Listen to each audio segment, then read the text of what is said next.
여러분들 앉아서 수업 듣는 거 힘들지만요. 강의하기 진짜 힘들어요. 예. 선생님은요. 진도를 4주 만에 끝내면 4주 만에 끝내고 5주 만에 끝내 학생이 알아듣든 말든 진도 나가면은. 근데 그러면 성적이 안 나와요. 그래서 특히 올해같이 지금 이 정비법이라든가 이 전면타 난이도 높아지고 그다음에 이제 건축법이 많이 또 개정됐거든요. 이런 해는 보강을 해서라도 조금 더 상세하게 설명드리는 게 낫습니다. 그 다음에 지금 이제 도시개발법의 환지 방식 같은 경우는요, 기본서 보고 밑줄 한번 친 거하고 안 친 것도 차이가 있어요. 예, 그러니까 여러분도 하여튼 보강하는 게 좀 힘들겠다 하겠지만 이렇게 고생을 한 만큼 합격에 더 근접하는 거니까 조금 더 힘을 내십시오, 여러분요. 예. 거기 328페이지에 이제 정비법이 나오는데요. 이 도시 및 주거환경 정비법은 시험에 6문제가 나오죠. 도시 및 주거환경 정비법 시험에 6문제가 나오는데요. 정비법이 지금 2018년 2월 9일부터 이제 시행이 됐습니다. 새로운 정비법이요. 그러면 이 정비법이 말이 개정이죠. 새로 제정된 거나 마찬가지예요. 1조부터 마지막 조문까지가 다 바뀌었거든요. 그러니까 작년에 정비법 공부하신 분들은 다 새로 공부하셔야 돼요. 책이나 문제집 전혀 쓸 수가 없어요. 정비법은요. 다 새로 바뀌었습니다. 그럼 이렇게 대폭 바뀐 게요. 2003년 7월 1일 날 한번 이렇게 바뀐 적이 있어요. 2003년 7월 1일 날도요. 전혀 새로운 법으로 나왔거든요. 2003년도가 14회 공인중개사 시험이에요. 14회 공인중개사 시험 문제는 어떻게 나왔을까? 예, 바뀐 내용들 중심으로 나왔습니다. 바뀐 내용들. 예, 왜냐 그러면 바뀐 내용이 바로 핵심이니까. 그렇죠? 올해 역시 마찬가지입니다. 그래도 바뀐 내용들 중심으로 시험에 나올 거예요. 그러면 거기에 328페이지의 목적, 제1조 목적부터 다 개정이 됐어요. 다 바뀌었습니다. 작년 다 좀 틀려요. 도시환경 개선하고 주거생활의 질을 높이는 데 이바지 않을 목적으로 하고요. 거기 용어 정의를 보세요. 용어 정의는 무조건 시험 나오는데요. 2003년도도 그랬지만 새롭게 바뀌었을 때 용어까지 다 바뀌거든요. 작년 용어와 올해 용어는 달라요. 정비법에서요. 그래서 이 용어 정의는 무조건 2문제 이상은 시험에 나올 겁니다. 자, 1번 정비구역이란 정비사업을 계획적으로 시행하기 위해서 지정 고시된 구역을 말한다. 2번 정비사업이란 이 법에서 정한 절차에 따라 도시 기능을 회복하기 위해서 정비구역에서 정비기반시설, 그러니까 도로나 상하수도 같은 거죠. 정비하거나 주택 등 건축물을 개량 또는 건설하는 다음의 사업을 말한다. 거기서 정비구역에서라고 그랬죠? 밑줄 하나 그어보세요. 정비구역에서 밑줄 긋는 겁니다. 작년까지는 정비구역이 아닌 곳에서 하는 사업도 정비사업이라고 불렀어. 올해는 정비구역에서만 해야지만 정비사업이에요. 올해부터는. 예. 그러면 정비사업 종류가 작년에는 6개였는데 올해는 3개로 줄어들었어요. 3개. 이 뜻 3개는 무조건 의의가 나온다고 생각하셔야 돼요. 시험에. 바로 나온다고 보셔야 됩니다. 1번의 주거환경 개선 사업은요. 크게 2개 문장으로 나눠서 봐야 되는데 먼저 앞부분 문장이 도시 저소득 주민이 집단으로 거주하는 지역으로서 달동네를 말해요.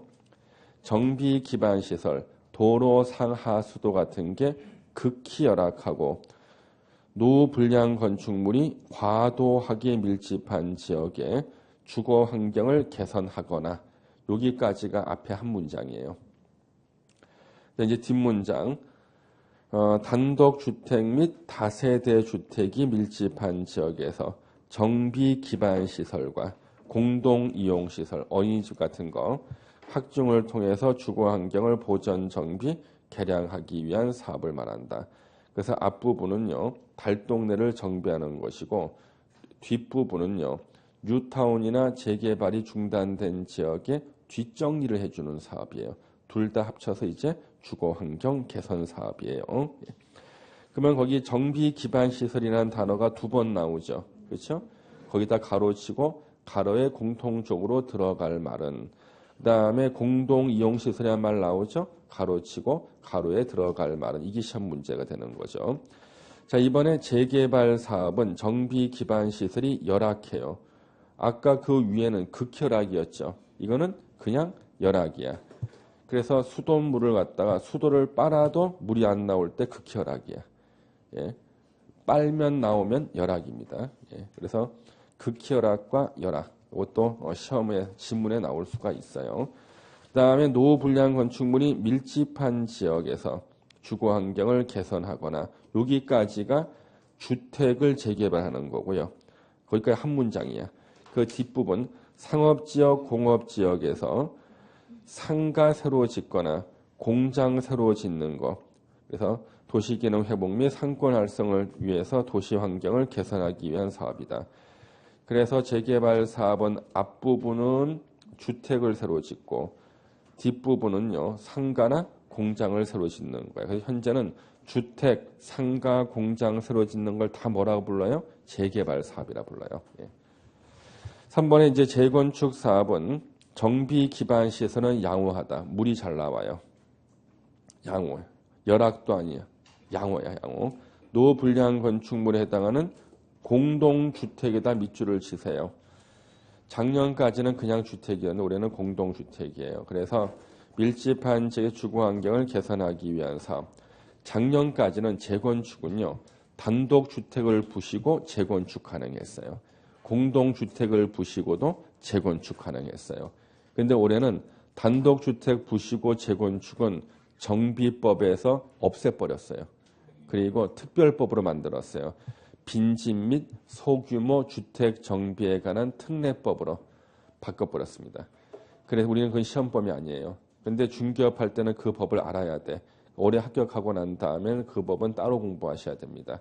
그래서 이제 정비법이 적용되는 재건축은요. 단독주택이 아니라 공동주택만 재건축이 정비법 적용되는 거예요. 예. 그래서 요 의 세 개는요. 우리 시험 볼 때까지 달달 계속 외워야 되고 시험에서도 계속 모의고사 문제 나올 거고요. 실제 시험에 나온다고 보셔야 됩니다. 오른쪽에 3번에 노후불량 건축물이 있죠. 자, 노후불량 건축물은요. 어느 사업이든지 3분의 2 이상이 노후불량이어야지만 정비사업이 가능해요. 그 지역에 3분의 2 이상이 노후불량이 돼야지만 정비사업이 가능한데, 노후불량은 1, 2, 3, 4 4가지가 있을 때요. 옳은 지문으로 시험 나오던 것은 1번하고 4번이 옳은 지문으로 나오는 거예요. 그러니까 지금까지 시험 문제에서 옳은 지문으로 노후불량 나온 거 1번하고 4번이다. 자, 1번은 건축물 훼손, 멸실, 붕괴, 안전사고 우려. 지문이 한 줄밖에 안 되죠. 옳은 지문 내기 너무 좋아. 4번은요. 4번 먼저 보세요. 도시 미관을 저해하거나 노후화된 건축물로서까지가 법에 나오는 전제 조건이고요.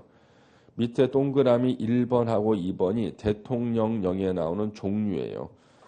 그래서 도시 미관을 저해하거나 노후화된 건축물로서 밑으로 내려와서 준공된 후 20년 이상 30년 이하의 범위에서 조례로 정하는 기간이 지난 건축물은 노후불량 건축물이다. 완벽하게 문장 써도 한 3줄이면 가능하거든요. 쓸 수 있어. 그 다음에 또 도시 미관을 저해하거나 노후화된 건축물로서 이제는 2번으로 가. 도시군 기본 계획의 경관에 관한 사항에 저촉되는 건축물은 노후불량 건축물이다. 한 3줄 정도면 그래도 옳은 지문 하나 쓸 수가 있거든요. 그래서 옳은 지문은 1번하고 4번에서만 시험 나왔다고요.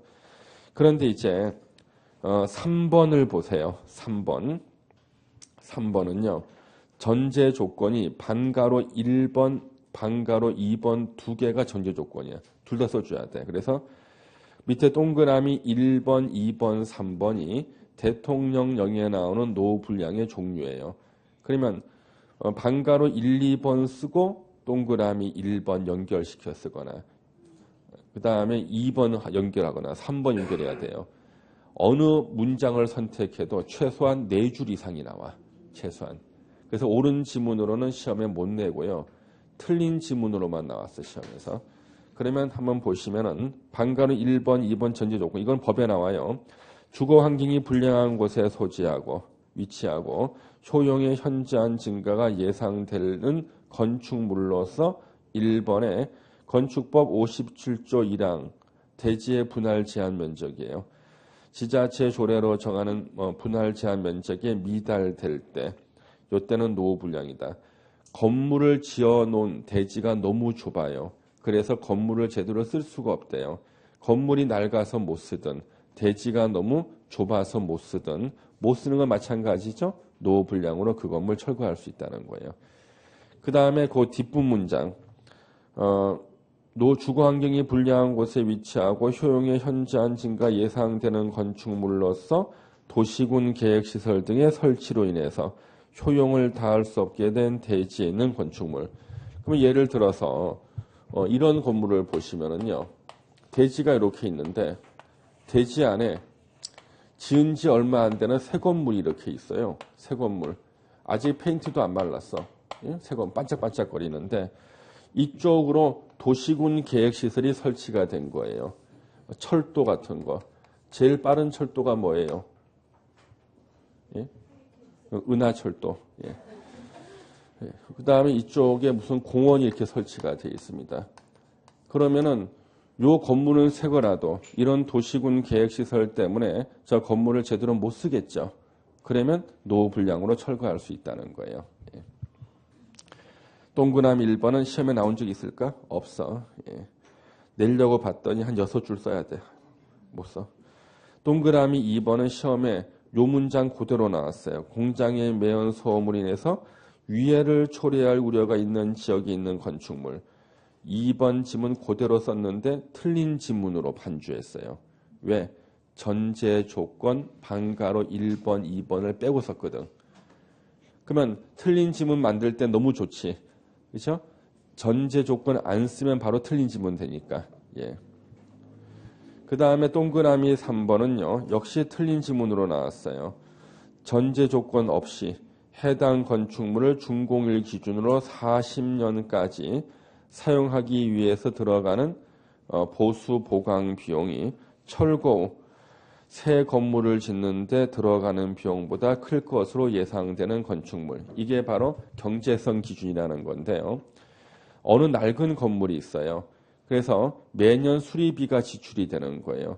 그래서 40년간 들어갈 수리비를 미리 계산해 보니까 그 돈 모아서 지금 부시고 새로 짓는 게 더 싸게 먹혀. 그러면 당장 쓸 수 있어도 노후 불량으로 철거할 수 있다는 거예요. 40년 대신에 20년으로 계속 시험을 낸 거예요. 밑에 20년이 나오죠. 헷갈리라고.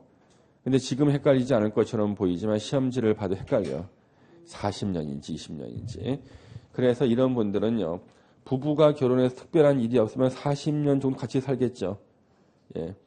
부인이 매일 잔병치레가 많아. 40년간 부인 치료비 들어갈 걸 갖다가 계산해 보니까 그 돈이면 새 부인 하나 얻는 게 더 싸게 먹혀.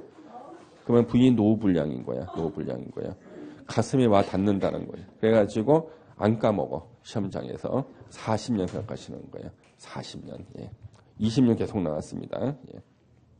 40년. 경제성 기준이 있고요. 그러면 3번이 왜 이렇게 시험 많이 나왔냐 그러면요. 뉴스에 많이 나와서 그래. 뉴스에. 강남 재건축을 하는데요. 이제 40년간 들어갈 비용을 계산하는데 여러분 민법 시간에 필요비 배웠죠. 필요비가 있고 유익비라는 게 있잖아요. 필요비로 계산해야 되는데 비용을 유익비로 계산해 버리니까요. 멀쩡한 아파트가 노후불량 판정 나오는 거야. 예, 눈 옆에 상처가 났어. 빨간 약 바르는 비용이 필요비야. 상처 난 김에 쌍꺼풀 수술했어. 이게 유익비거든. 그러면 유익비로 계산하면 비용이 엄청나게 커지잖아요. 그래서 재건축을 하려고 비용을 과도하게 계산하는 거예요. 그래서 서울시가 엄격하게 제한해요. 필요비로. 수리비 40년은요. 그래서 시험에 동그라미 3번이 틀린 지문으로 자주 나온다는 거지. 그 다음에 이제 거기 2번 있잖아. 2번은 시험에 한 번도 안 나왔거든. 근데 올해는 나올 수도 있겠네. 내진 성능이 확보되지 아니한 건축물 중 중대한 기능적 결함 또는 부실 설계 시공으로 구조적 결함 등이 있는 건축물로서까지가 법에 나오는 전제 조건이고 1번, 2번이 대통령령에 나오는 종류야. 그 다음에 그래서 2번보다는 1번을 좀 보시면요. 급수, 배수, 오수, 설비 등이 노후와 손상됐을 때. 그럼 이건 한 3줄, 4줄 정도 쓰면 되겠네요. 예. 그래서 우리가 다른 게 노후화된 게 아니라 배관이 노후화되잖아요. 그러면 수리가 불가능해. 건물 부수고 새로 지어야 돼. 배관. 우리 가끔 우리 공인중개사가 빌라 개발하시는 분이 있어요. 왜 그러냐 그랬더니 자기가 중개사로서 보통 0.4% 정도 중개 수수료를 하는데 빌라 지은 그 개발업자는 수익률 30%를 내거든. 부동산 할 때 보니까 빌라 개발업자가 30% 마진을 남겨. 자기한테 중개해달래. 자기 0.4% 받아. 눈이 튀어나와. 자기가 직접 빌라 개발하는데 이때 기술자를 쓸 때는요. 방수하고요. 배관 기술자는 아주 노련한 분을 써야 돼요. 방수하고 배관 기술자는요. 왜냐면 이건 두 개는 잘못하면요. 만회가 안 돼. 수리가 안 돼 버려요. 그래서 돌아가신 저희 어머니께서 아까 우리 강북구 미아사동 얘기했잖아요. 그게 단독주택이었는데 다가구 주택으로 2층으로 올렸어요. 반지하 해가지고. 그때 제가 대학 1학년 때였습니다. 그 학교 갔다 와 제가 할 일이 뭐냐면 호수를 잡고 물 뿌리는 거 해야 돼요. 한 층을 쌓고 물을 계속 뿌려서요. 이 콘크리트를 굳게 만들어야 돼요. 예, 물 뿌리는 건데. 근데 이제 그 배관 공사를 해야 되는데 일요일 날 배관 기술자 아저씨가요. 자기 아들을 데려왔어요. 아들도 대학교 1학년이야. 근데 어머니께 저한테 하루에 용돈 1,000원 줬거든요. 용돈. 한양대학교 구내식당 점심값 그때 500원이었어요. 1,000원 주는 거예요. 예.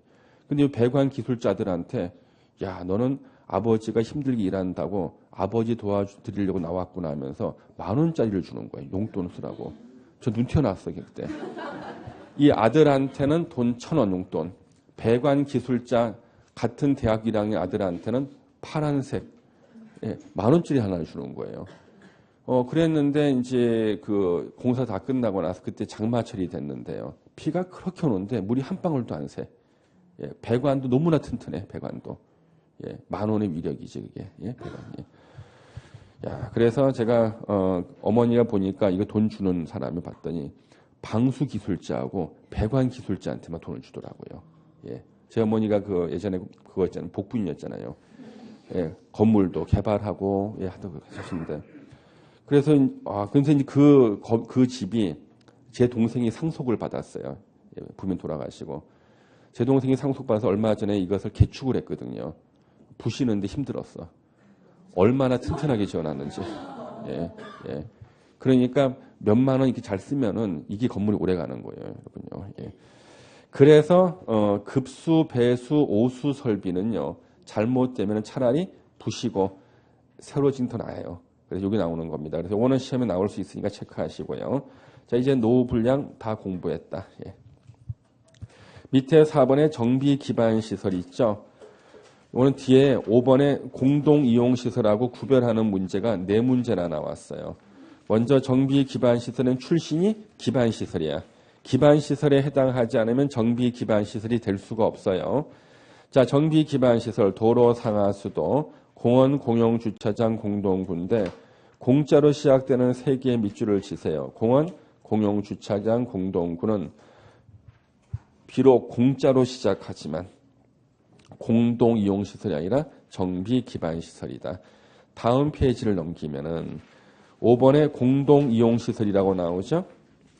공동 이용 시설, 놀이터, 마을회관, 공동 작업장인데 공동 작업장에 밑줄 하나 그어주세요. 공동 작업장 밑줄 그어주세요. 많은 학생들이 공짜로 시작하면 공동 이용 시설이 아니라고 외우는 학생들을 위해서 공짜인데 진짜 공동 이용 시설이 공동 작업장이 하나 있어요. 이걸 내는 거예요, 시험에요. 그래서 요거 체크하시고 구체적인 종류 1번 공동으로 사용하는 구판장, 세탁장, 화장실, 수도. 예전에 달동네는 공동 화장실만 있었습니다. 예. 화장실 벽을요 블록 벽돌로 했어요. 구멍 뚫린 거. 구멍 안 메웁니다. 다 보여요, 예전에. 예. 타가소 4발, 어린이집 2발, 경로당 3발. 그렇죠? 다리로 구별한다. 예. 그래서 2개 구별하는 문제 꼭 기억하시고 6번 대지, 정비 사업으로 조성된 토지를 말하고 7번의 주택단지, 주택부대, 복리시설을 설치하는 곳이다. 8번의 사업시행자, 자 9번 토지 등 소유자는 옆에 별표를 하시고 이거 시험에 아주 자주 나옵니다. 토지 등 소유자의 뜻. 먼저 토지 등 소유자는요. 재건축 사업에서 토지 등 소유자는요. 토지 및 건축물 소유자예요.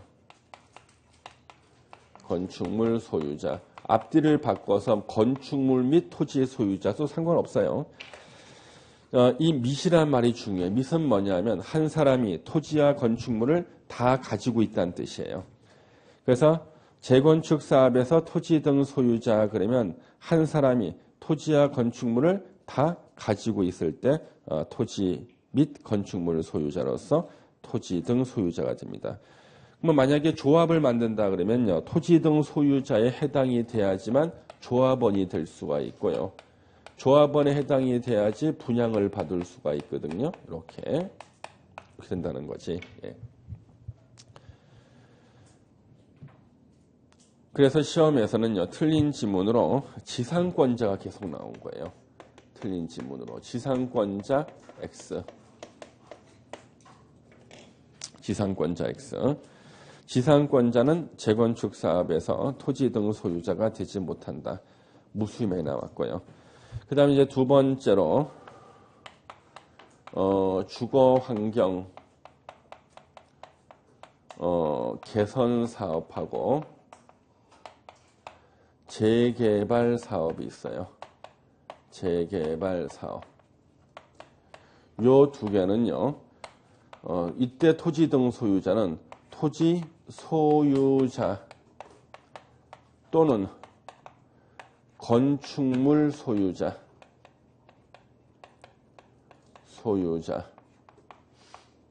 또는 지상권자입니다. 그래서 3명 중에 하나에만 해당이 돼도 토지 등 소유자가 돼서 분양을 받을 수 있고, 그런데 여기서 예전에 지상권자 대신에 임차권자라고 틀리게 나온 적도 있어요. 임차권자 X. 우리가 재개발 사업하는 지역에서는요, 토지만 갖고 있어도 아파트 분양권 받기도 하고, 토지 소유권 없이 건축물 소유권만 가져도 아파트 분양권 받기도 하고, 경우에 따라서는 지상권자도 분양을 받을 수 있습니다. 경우에 따라서는. 근데 시험과는 관계없는데 제가 하나 여쭤볼게요. 국유지의 지상권을 가진 사람이 있고요. 사유지의 지상권을 가진 사람이 있거든요. 나중에 감정평가를 할 때 어느 쪽이 평가이익이 더 크게 나올까요? 국유지일까 사유지일까? 지상권은. 국유지가 평가이익이 3배 정도 더 나와요. 같은 지상권이라도 국유지에 설정된 지상권이 평가가 3배 이상 더 나온다고요. 내가 이걸 왜 말씀드리냐 그러면요. 이런 사람이 있었어요.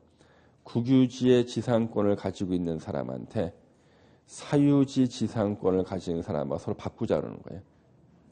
저 잘 모르니까.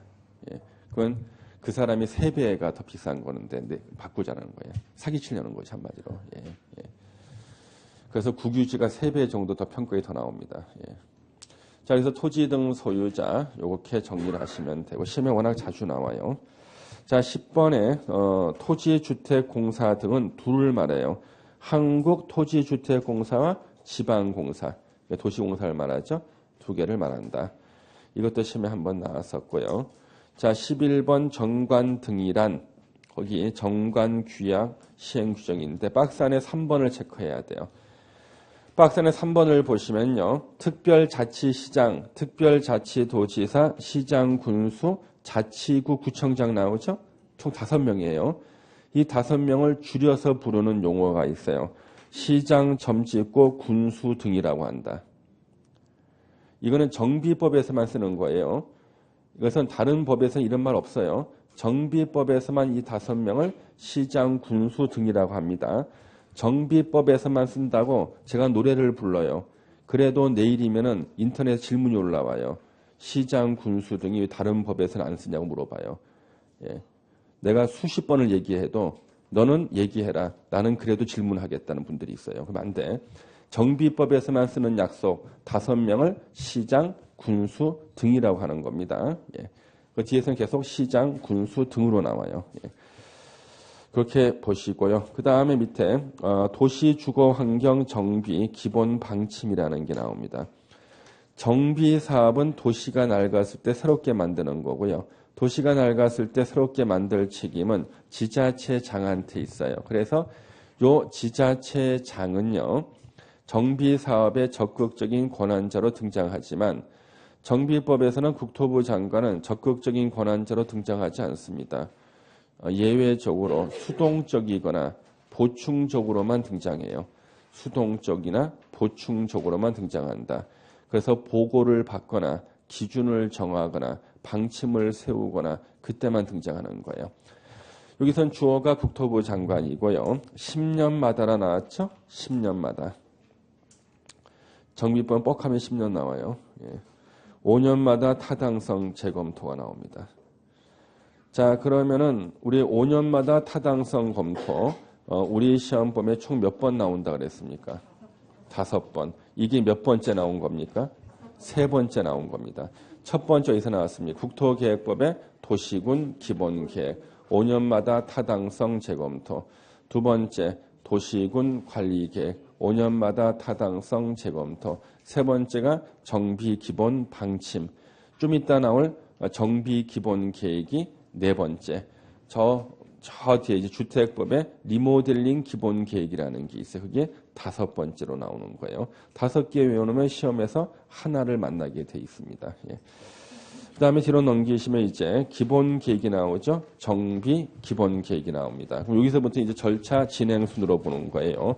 잠시 좀 지우고 절차 진행 순으로 이제 정비법을 정리를 하게 되면 되겠습니다.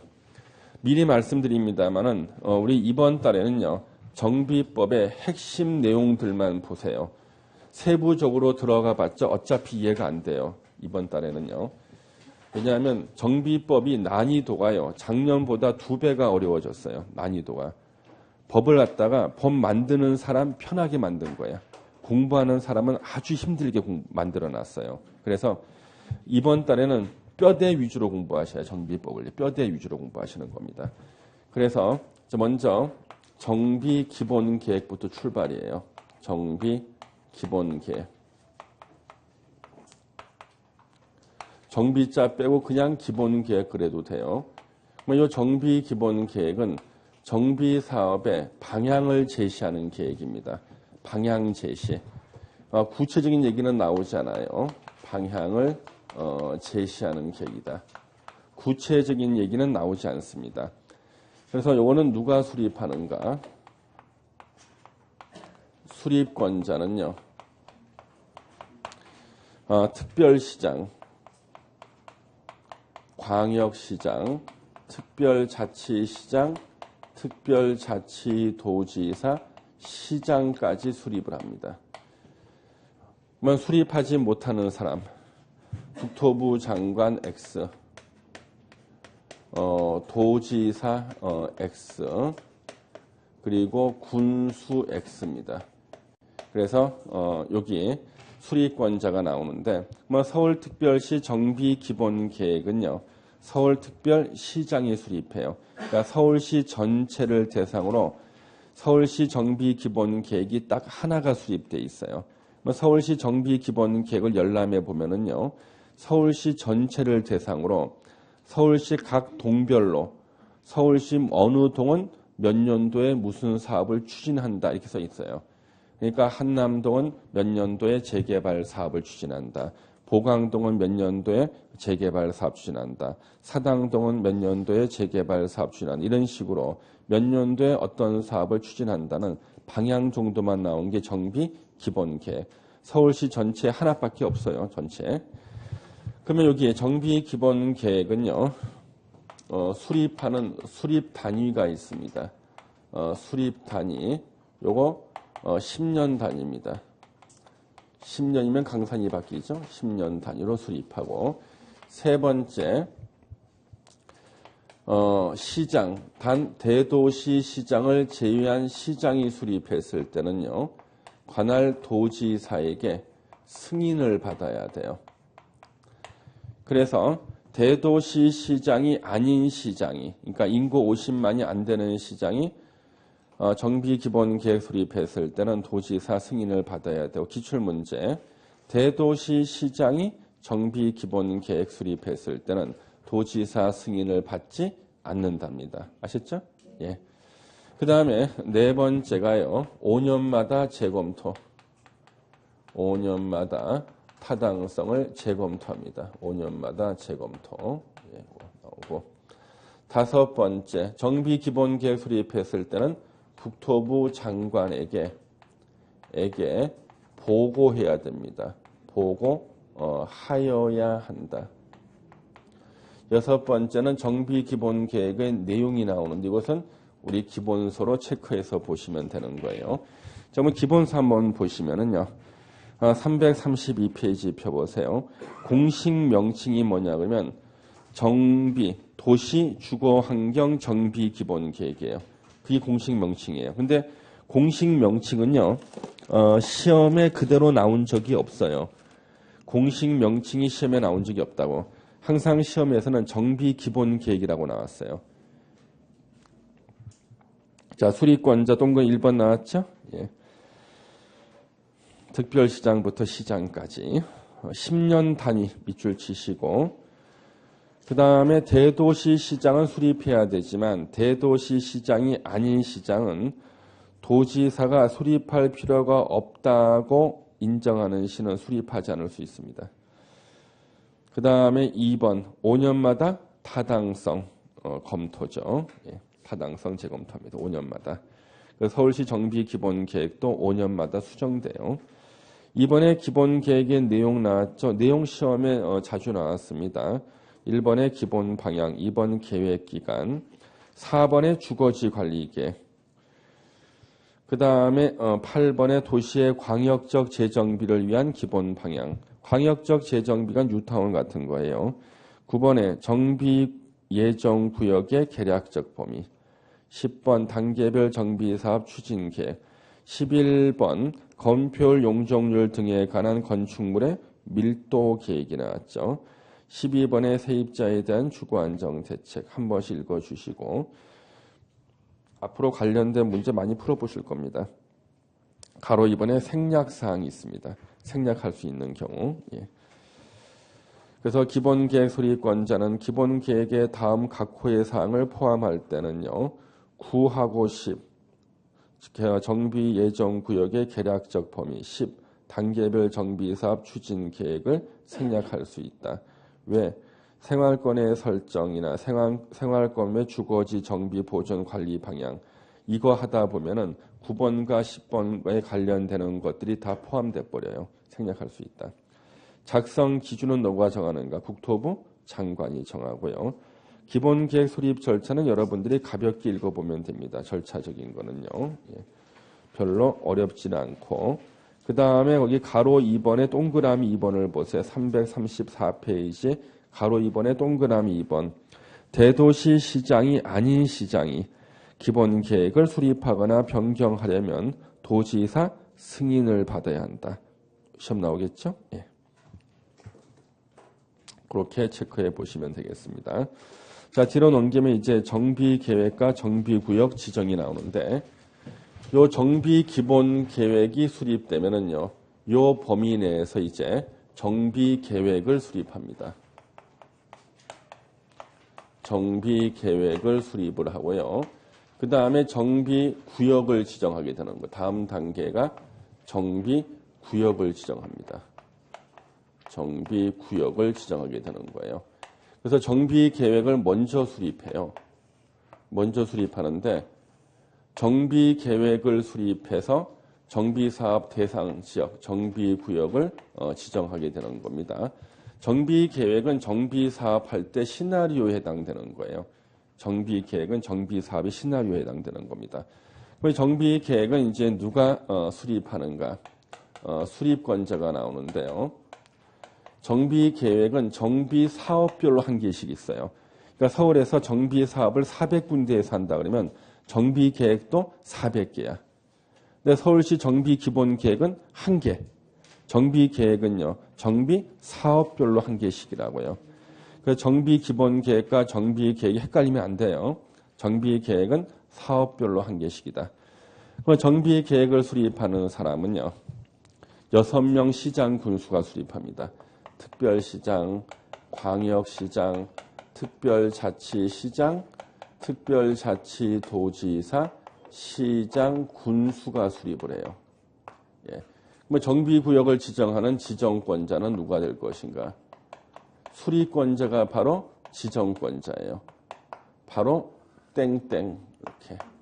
그래서 수립한 6명 시장 군수가 정비계획 수립해서 정비구역을 지정하게 되는 건데요. 여기서는 이제 두 번째예요. 정비구역 이제 지정 신청이라는 게 나옵니다. 지정 신청. 이렇게. 정비구역 지정 신청이라는 게 나옵니다. 그래서 정비구역 이제 지정 신청이라는 것은 이제 어떤 거냐 그러면요. 정비구역을 지정해 달라고 예, 할 수 있다. 그래서 먼저 여러분 가로 1번부터 한번 보시겠습니다. 336페이지.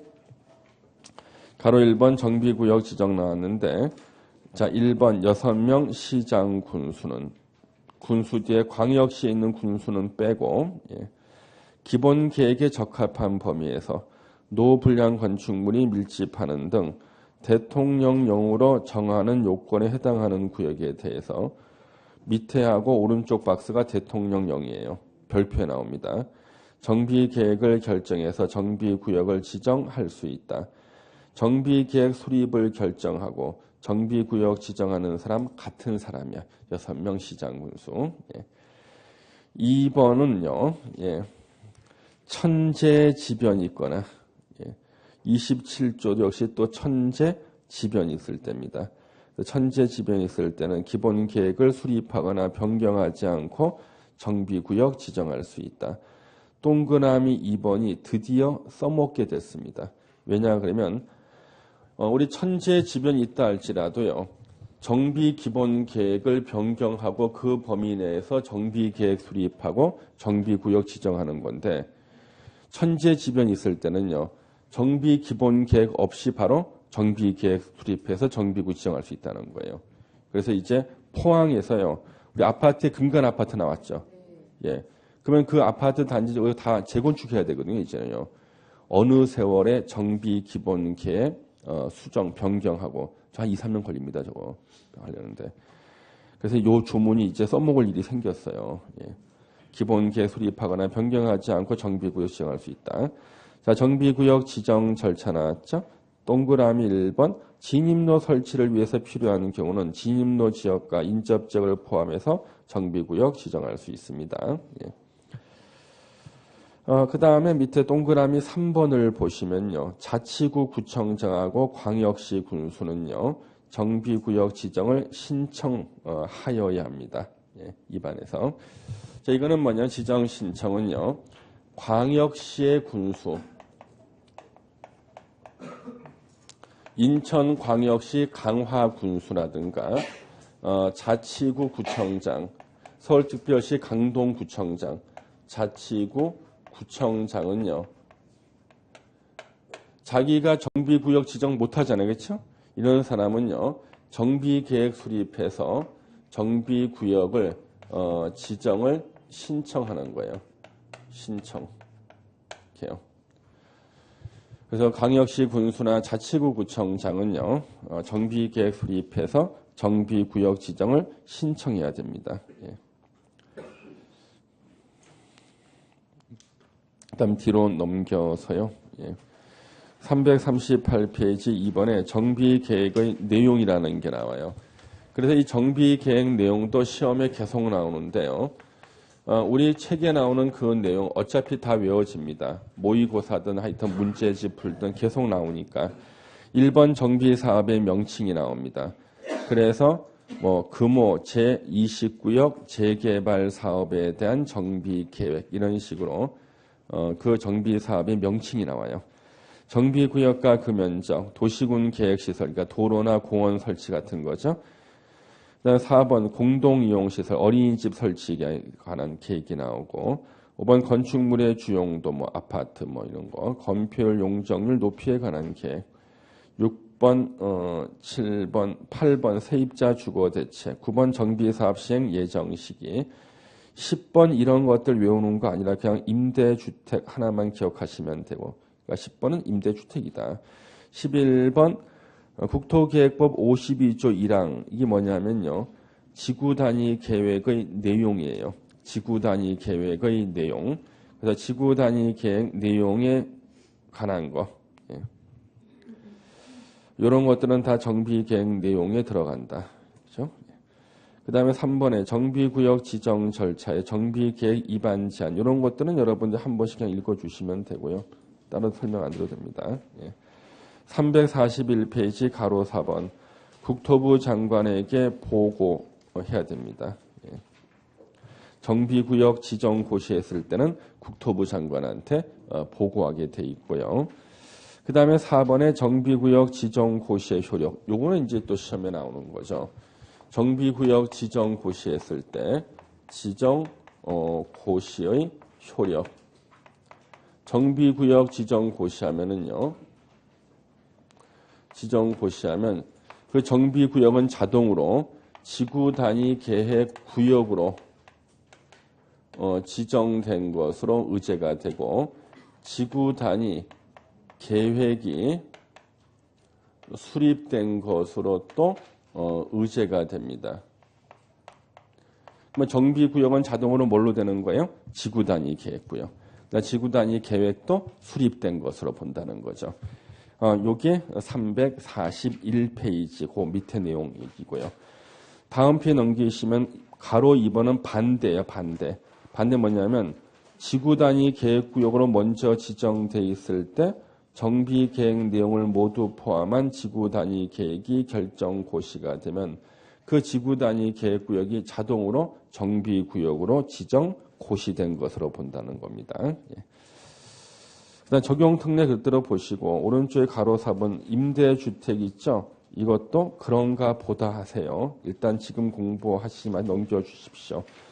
잠시 쉬었다가 우리는 이제 안전진단부터 볼 겁니다. 안전진단.